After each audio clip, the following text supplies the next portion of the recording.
In this class activity, you're going to be doing an unsupervised image classification by hand. There's 4 basic instructions here, and you can see that they're numbered here, 1, 2, 3, and 4. The first thing you're going to do is you're going to plot the reflectance data.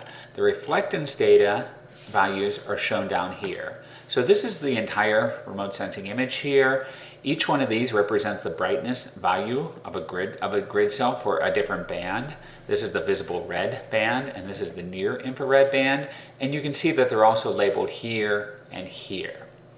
So the first thing you're going to do is plot all of these points here.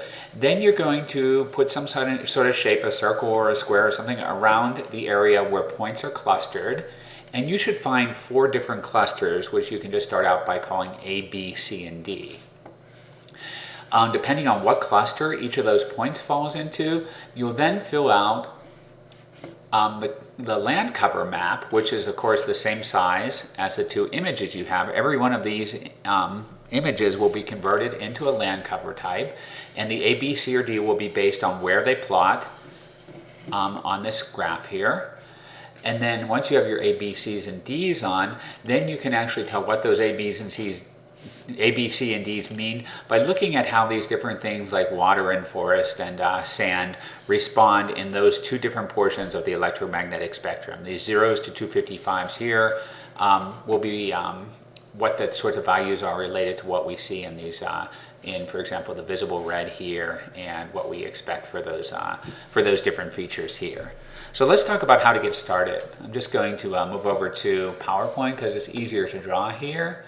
And the first thing you'll see there's already 1 point on here. This represents the first grid cell. It has a visible red brightness value, reflectance value of 22, which is moving along the visible red here, 10, 20, and then 22 would be here. And it has a near infrared brightness value of 6. So moving up along this axis here from 0 halfway to a little over halfway to 10 would be the 6, and that point is put on here. If we wanted to put on another point, let's say the one right next to that, 31 and 11. I'll just add a small circle there. What we would then do is we'd go over 31 here, so that would be 10, 20, 30, just beyond here, and then the near infrared is going to have a value of 11, so a little bit higher, and then we would just take this point and we would move it on to 31 and 11, and then we would keep doing that for all of the other grid cells here. So by the time you finish, you should have 36 different points here. And then what you want to do is you just want to kind of put some shape or it could be a rectangle, it could be some other shape around all of those points that might have similar values if a lot of them plot into these areas here.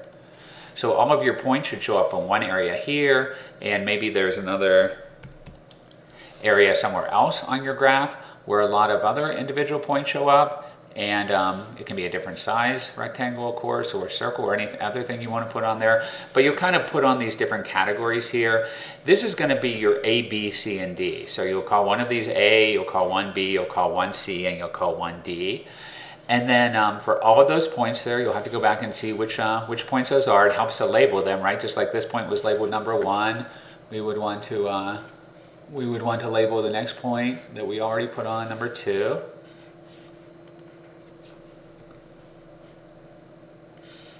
And then you would keep doing that with all your points so that you know which points here are going to fall within each of those rectangles here. So if this is rectangle A, then this value here would get an A.